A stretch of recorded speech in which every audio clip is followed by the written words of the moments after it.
Welcome to WordPress Basics, Module 3, Using Categories. All right, we are still in Module 3, and right now we are talking about using categories. We are currently on our dashboard, and in the last session we created a couple of posts. We have 2 that are scheduled. I'll just go up here and click so you can see what we have going on. We have a draft. And we have 2 that are published. So I'm going to go back to all so that you can see what we have working with. Now, I have blogs that have anywhere from 700 to over 1,000 blog posts. You're like, how do you have that many blog posts? Like I said in earlier lessons, I have been blogging since 2005, and WordPress was my choice to use. And let me tell you, when you get to 50, this section over here where it says categories and it says uncategorized, that is just not going to be cool. Categories are very important to help you really edit and manage your blog.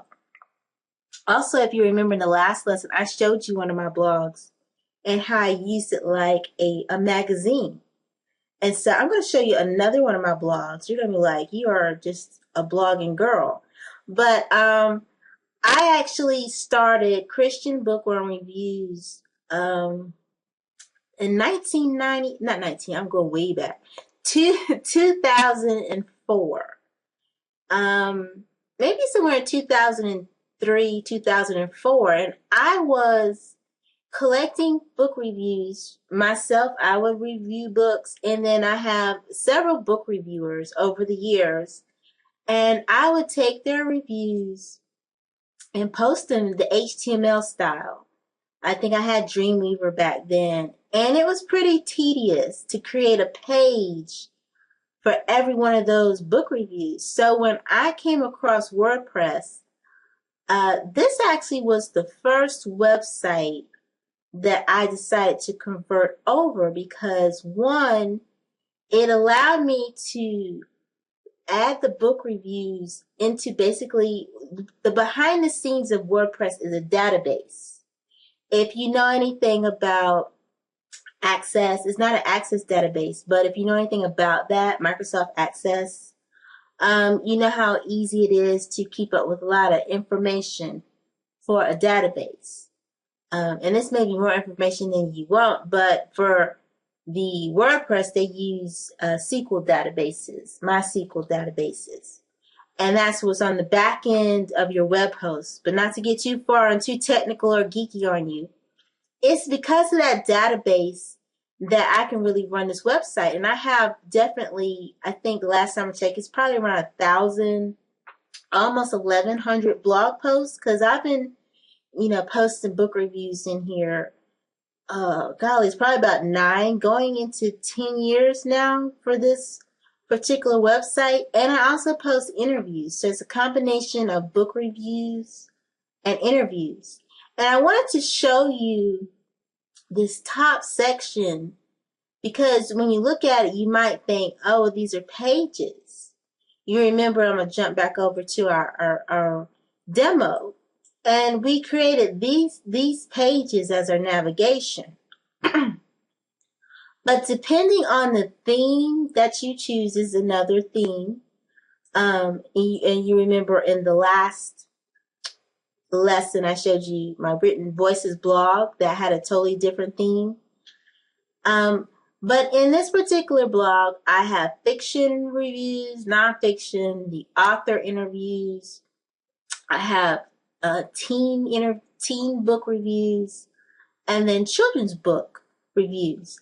Well, the only way I'm able to really make this blog organized is through the use of categories. And so I'm going to be referring to this blog as I'm going through, because I want you to show you how important it is if you blog to use categories. So I'm going to go back over here. Right now we only have 5 to work with. So the first thing you want to do is, and this is where I talked a little bit in the last one about, if you're going to do a blog, you want to plan. You really want to think about what type of things you want to blog about. Are you going to blog about tips? Are you going to blog about your thoughts? Are you going to provide articles? Are you going to provide news, information? What type of articles or what type of blog posts do you plan to have? Because once you decide in chunks the type of information you're going to post, that will help you decide on your categories. So let's say for this particular blog, I want to feature tips. I want people to come back to my blog each week and get a tip.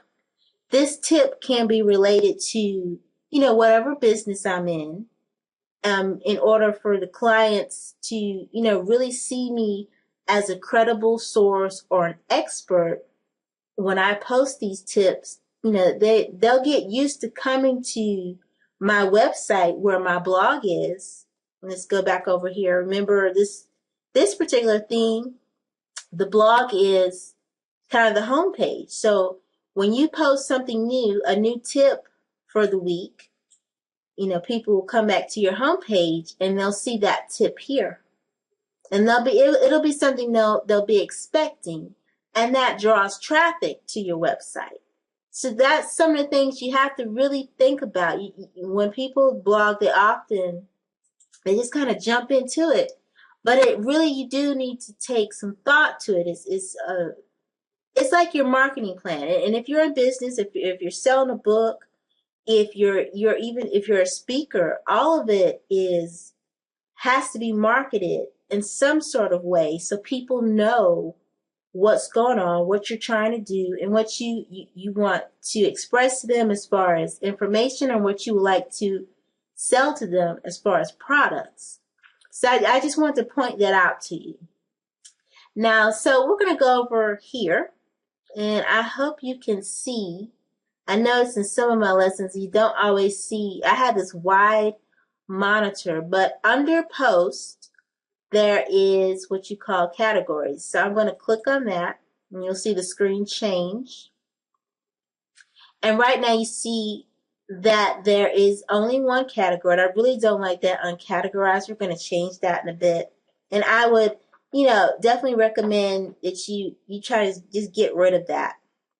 So I decided for our demo blog that we would have, let's say we decide to post on Tuesdays and Thursdays. So I'm sitting down planning out the blog for the next couple of months, say for 12 months. For the next 2012, for the next couple of months, I will post tips on Tuesdays. So I need a place to post those tips.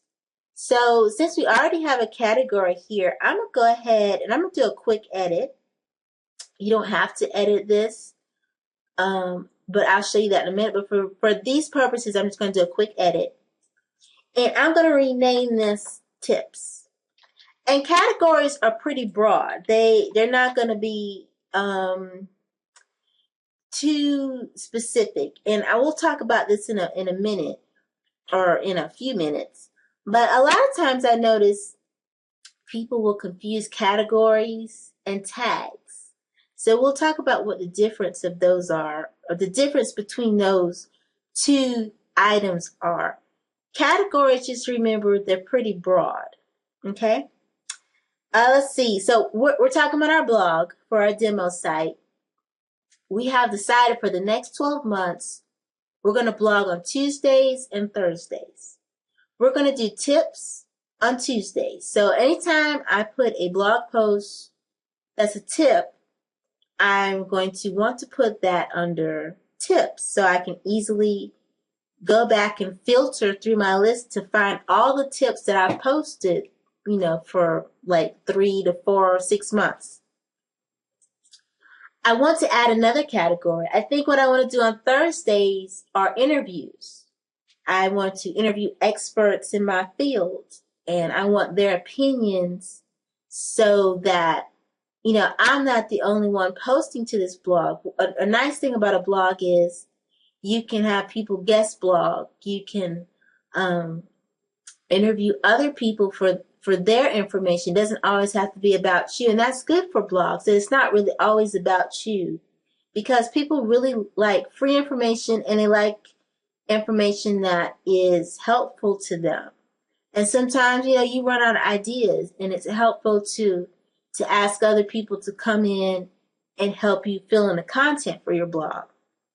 So let's say we're going to go up here for add a new category, and I'm going to type in interviews.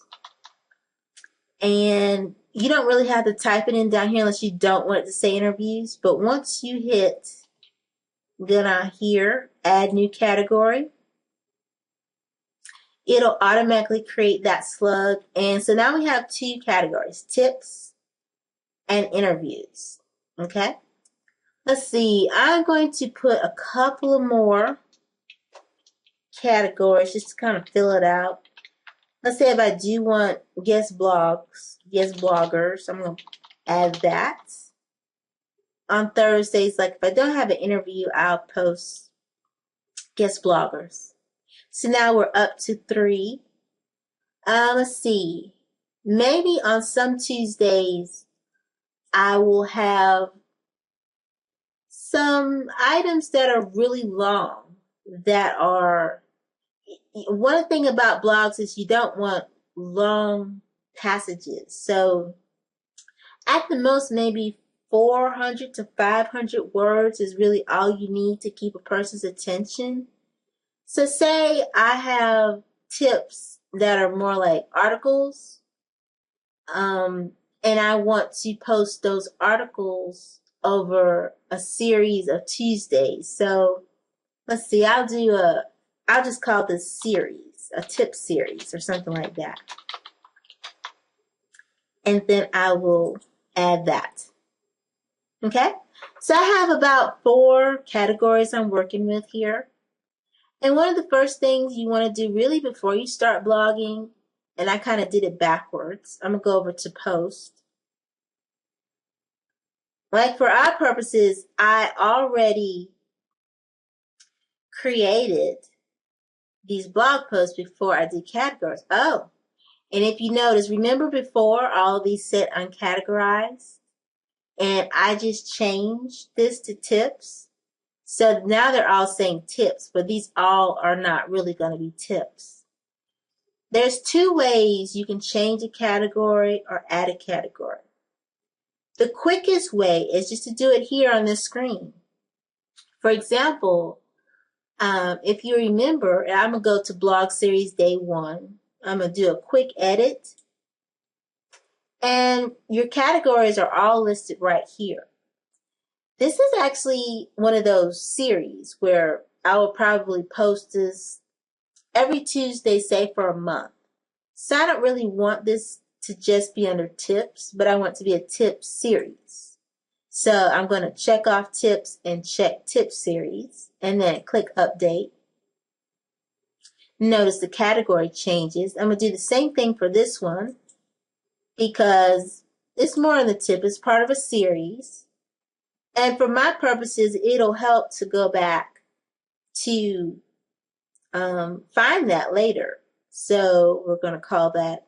Now, they say you shouldn't really add more than 1 category, but in this case, sometimes I might add 2 categories, but really no more than 2. It gets too confusing to have a whole lot of categories. In some cases, if you feel like you need a lot of categories, you might actually be going into the tag side. So you kind of have to think about, is this a broad term or something more specific.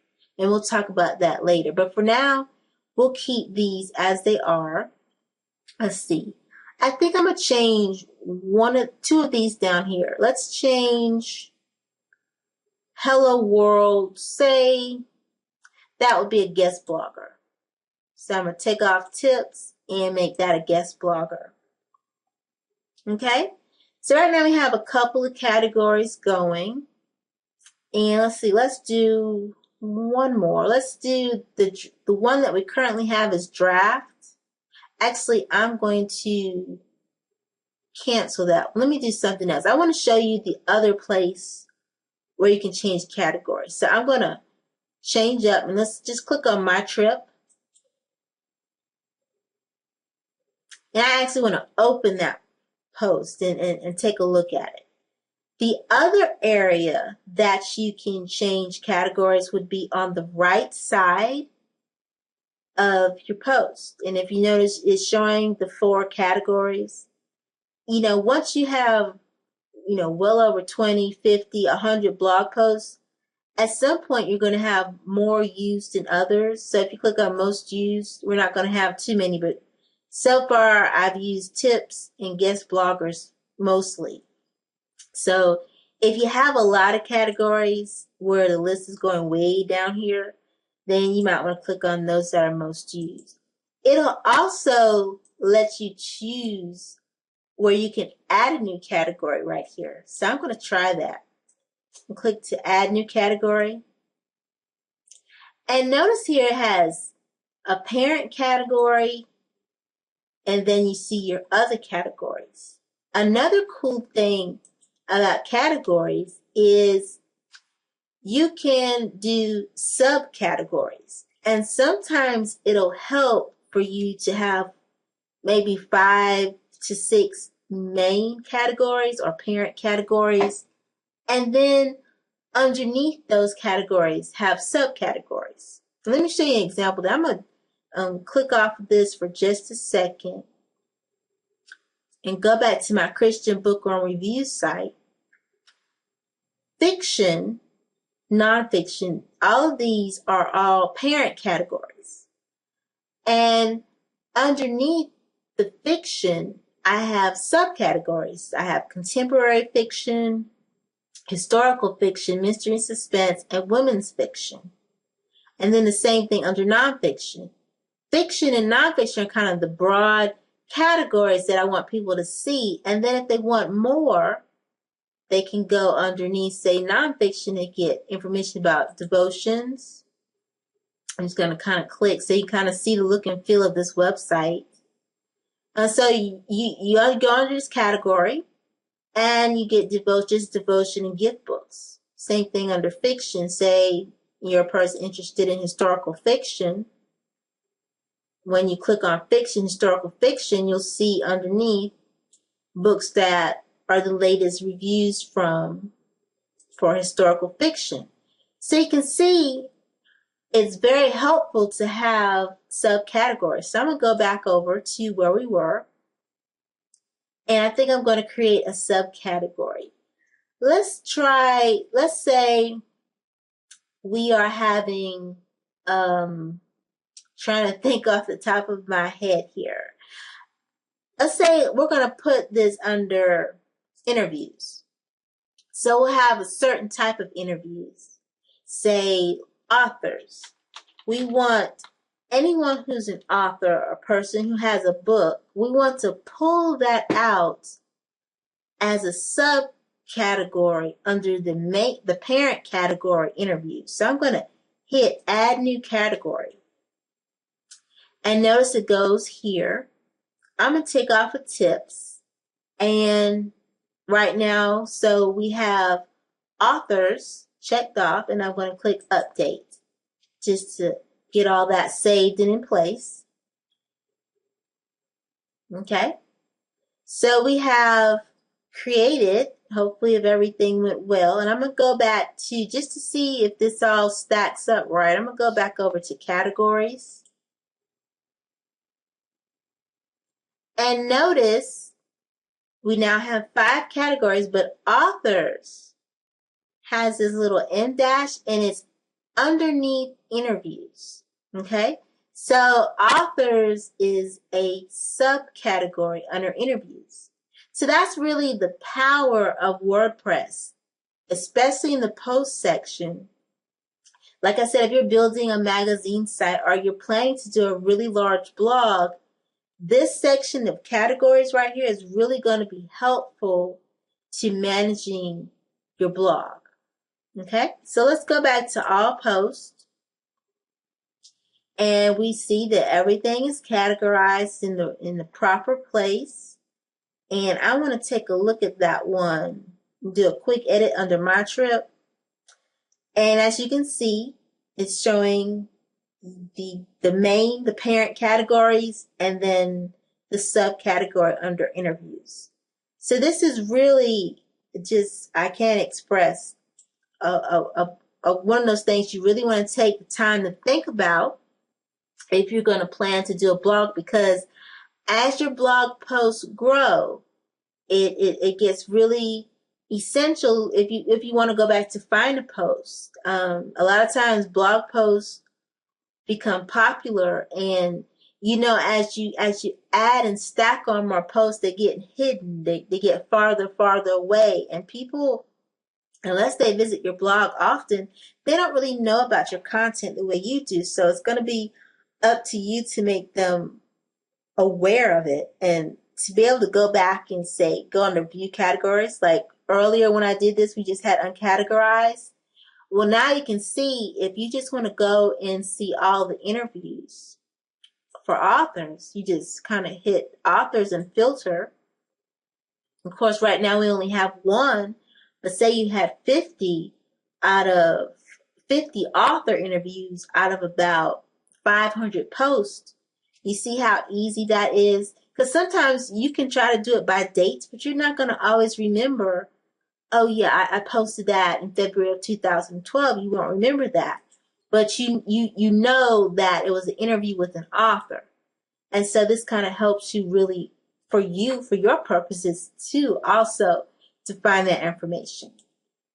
So that's categories. In the next lesson, in this module 3, we're going to talk about tags. And a lot of times people get, when I go into a client's blog sometime, whether I'm importing from, say, Blogger or WordPress.com, or I'm going in just to help them with maintenance, I notice they really get the categories and tags mixed up, and they're really two different animals. So we're going to talk about that some more in the next lesson. And I hope you're getting some good information about blogging, and you'll be encouraged to do it.